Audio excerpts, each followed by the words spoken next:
اللہ تعالیٰ فرماتے الحمدللہ الذی، اللہ نے اپنی تعریف سے سورت کو شروع کیا. تمام تعریفیں اس اللہ کے لیے ہیں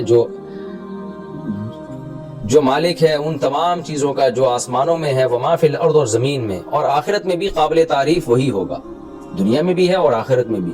وہو الحکیم، وہ حکمت والا ہے کہ کوئی بھی چیز اس نے بغیر حکمت کے پیدا نہیں کی، کوئی کام بغیر حکمت کے نہیں کیا. الخبیر، اور انسانوں کے اور ہر چیز کے حالات سے باخبر بھی ہے. کیسا باخبر ہے اب اس کی اللہ ڈیٹیل بتا رہے ہیں، کیونکہ میں بار بار کہتا ہوں نا کہ معبود ہونے کے لیے دو چیزوں کا ہونا ضروری ہے، کہ علم بھی کامل ہو، قدرت بھی کامل ہو. تو اللہ نے اس میں اپنی قدرت کا بھی تذکرہ کیا اور علم کا بھی. اب علم کتنا کامل ہے؟ یعلم ما یلج فی الارض، جو زمین میں داخل ہو رہی ہے جو چیزیں ہیں وہ ان تمام چیزوں کو جانتا ہے. وما یخرج منہا، اور جو کچھ زمین سے نکل رہا ہے، کتنے نباتات ہیں جو زمین سے نکلتے ہیں دن رات، اربوں خربوں ہیں، سب کچھ جانتا ہے. وما ينزل من السماء، اور جو آسمان سے نازل ہوتا ہے پانی. وما يعرج فيها، پانی بھی اور جو کچھ بھی آسمان سے نازل ہوتا ہے اور جو کچھ آسمان کی طرف جاتا ہے سب کچھ جانتا ہے. وهو الرحیم، اے اللہ جب تو اتنا کچھ جانتا ہے اور تیری قدرت بھی کامل ہے تو فوراً پھر تجھے نہ ماننے والوں کو تو عذاب کیوں نہیں دے دیتا؟ اس کا اللہ نے جواب دیا وہ رحم کرنے والا اور مغفرت کرنے والا ہے، تو رحم کی وجہ سے مہلت دیتا ہے اور توبہ کی وجہ سے گناہوں کو معاف کر دیتا ہے. وقال الذین کفروا، اور کافر لوگ یہ کہتے ہیں، کیونکہ اگر آپ قیامت کا انکار کریں گے تو پھر اللہ کی باتوں کو کون مانے گا؟ جب حساب و کتاب کا خوف ہی نہیں ہوگا. تو اللہ اب کافروں کی شکایت بیان کر رہے ہیں. کافروں سے جو شکایت ہے وہ کہتے ہیں لا تاتین الساعہ، قیامت ہم پہ نہیں آئے گی. کیوں نہیں آئے گی؟ اس کا اگلی آیات میں تذکرہ کیا کہ بھئی ایسا کیسے ہو سکتا ہے، ہم مٹی ہو گئے تو دوبارہ زندہ ہوں گے. قل، اے نبی آپ ان سے کہہ دیجئے بلا، کیوں نہیں آئے گی بھائی.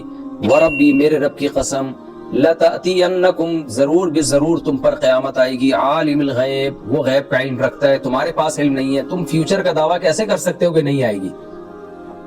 علم تمہارے پاس تھوڑی ہے فیوچر کا، اللہ کے پاس ہے. تو وہ اللہ وحی کے ذریعے بتا رہا ہے کہ لازمی آئے گی اور اس کا علم کامل ہے، لہذا اس کی بات مان لو کہ قیامت آئے گی. اس کا علم کتنا کامل ہے. لا يعزب عنہ مثقال ذرۃ فی السماوات، آسمانوں میں ذرے کے برابر بھی کوئی ایسی چیز نہیں ہے جو اس سے غائب ہو.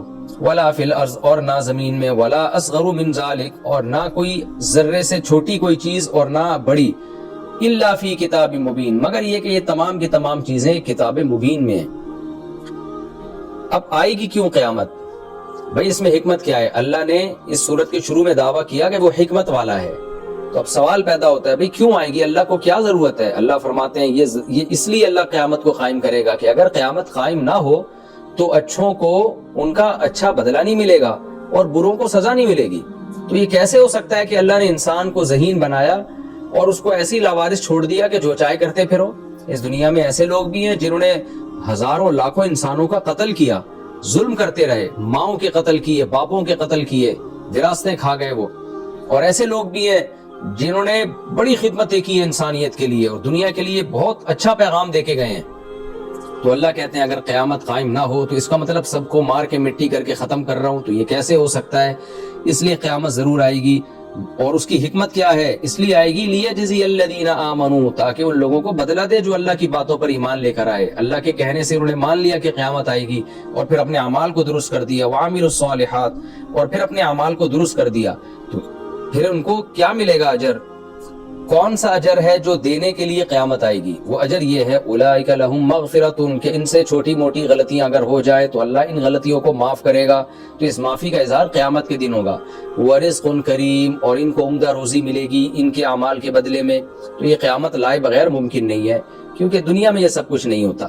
والذین سعوا فی آیاتنا، اور وہ لوگ جو ہماری آیات میں کوشش کر رہے ہیں، معاجزین، ہمیں ہرانے کے لیے، یعنی ہماری آیات کا انکار کر کے اور اس کی غلط تعویلات کر کے اس کو باطل قرار دینے کی کوشش کرتے ہیں لوگوں کا، تاکہ اس پر اعتماد اٹھ جائے. تو ان کو سزا بھی تو ملنی چاہیے نا، تو سزا کے لیے بھی قیامت آئے گی. اولئک لہم عذاب، یہ وہ لوگ ہیں جن کو عذاب ملے گا، من رجز علیم، سخت دردناک پکڑ کا عذاب ہوگا وہ. آگے اللہ فرماتے ہیں کہ سارے ایک جیسے نہیں ہیں.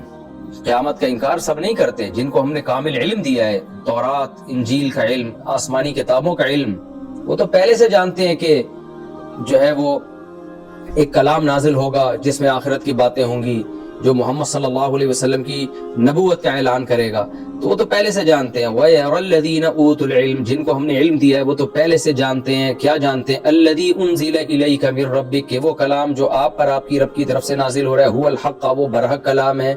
وَيَهْدِي إِلَى صِرَاطِ الْعَزِيزِ الْحَمِيدِ اور وہ یہ بات بھی جانتے ہیں کہ یہ ایک ایسے راستے کی طرف رہنمائی کر رہا ہے جو زبردست غالب بادشاہ اور قابل تعریف بادشاہ کا راستہ ہے. تو ایسے راستے کی طرف قرآن رہنمائی کرتا ہے. وقال الذين كفروا اللہ نے یہ بھی بتا دیا کہ قیامت آنے میں حکمت کیا ہے. یہ بھی ایک دلیل ہے کیونکہ اگر قیامت نہیں آئے گی تو اچھے برے سب برابر ہو جائیں گے. یہ تو اللہ کی طرف ظلم کی نسبت ہے کہ اللہ تو نے اچھوں کو نہ بدلہ دیا اچھائی کا نہ بروں کو سزا دی تو سب کو مار کے مٹی کر کے برابر کر دیا. تو یہ تو ایک بڑی یعنی یہ سمجھیں کہ دنیا کی کوئی حکومت بھی اس طرح کی فضول کام نہیں کرتی اور اس طرح کی دھاندلی نہیں کرتی کہ اچھے شہریوں اور برے شہریوں میں فرق نہ رکھے. وہ تو اللہ کیسے کر سکتا ہے یہ؟ تو لیکن ایک اشکال ہوتا ہے کہ پھر یہ مر کے مٹی ہو کے ہم ختم کیوں ہو جاتے ہیں؟ تو اس کا اللہ جواب دیتے ہیں کہ ان کافروں کو دیکھو یہ کیسی باتیں کرتے ہیں اور محمد صلی اللہ علیہ وسلم کا کیسا مذاق اڑاتے ہیں. اللہ فرماتے ہیں وقال الذین کفروا کافر لوگوں نے کہا هل ندلکم علی رجل اے لوگو ہم تمہیں ایسے شخص کا پتہ نہ بتائیں. یعنی مذاق اڑاتے تھے ارے ہم بتائیں ایک بندہ آیا ہے جو عجیب عجیب باتیں کر رہا ہے. وہ کیا کہتا ہے ینبئکم جو تمہیں خبر دے گا اذا مزقتم کل ممزق جب تم مکمل مر کے مٹی ہو کے ختم ہو جاؤ گے ریزہ ریزہ ہو جاؤ گے انکم لفی خلق جدید پھر تم نئی تخلیق میں دوبارہ زندہ ہوگے. یعنی وہ جو بھی کوئی نیا شخص آتا نا مکہ میں تو یہ کافر یہی کہتے ہیں چونکہ مکی صورت ہے تو یہی کہتے ہیں ارے اب ایک بندہ ہے ادھر بیٹھ کے ایسی ایسی باتیں کر رہا ہے یعنی تم جاؤ تم بھی اس کا مذاق اڑاؤ گے. پھر خود ہی کہتے افطرا علی اللہ کذبا پتہ نہیں اس نے اللہ پہ بہت بڑا جھوٹ باندھ دیا ہے. یعنی انسان جھوٹ باندھے اپنے باپ پہ اپنی ماں پہ اپنے رشتہ داروں پہ اس کو جھوٹ باندھنے کے لیے معاذ اللہ خدا ملا تھا گاڈ ملا تھا گاڈ کے بارے میں اتنی جھوٹی بات کر دی کہ وہ زندہ کرے گا. ام بھی جنہ یا اس کو پتہ نہیں جنون ہو گیا ہے کیونکہ 40 سال اس نے ہمارے درمیان گزارے تو اب ہمیں کبھی جھوٹ بھی نہیں بولا اور کبھی اس سے دیوانگی کی باتیں بھی ظاہر نہیں ہوئی لیکن اس بات سے لگ رہا ہے کہ یا تو وہ جان کر جھوٹ بول رہا ہے یا وہ دیوانہ ہو گیا ہے. اللہ فرماتے ہیں نہ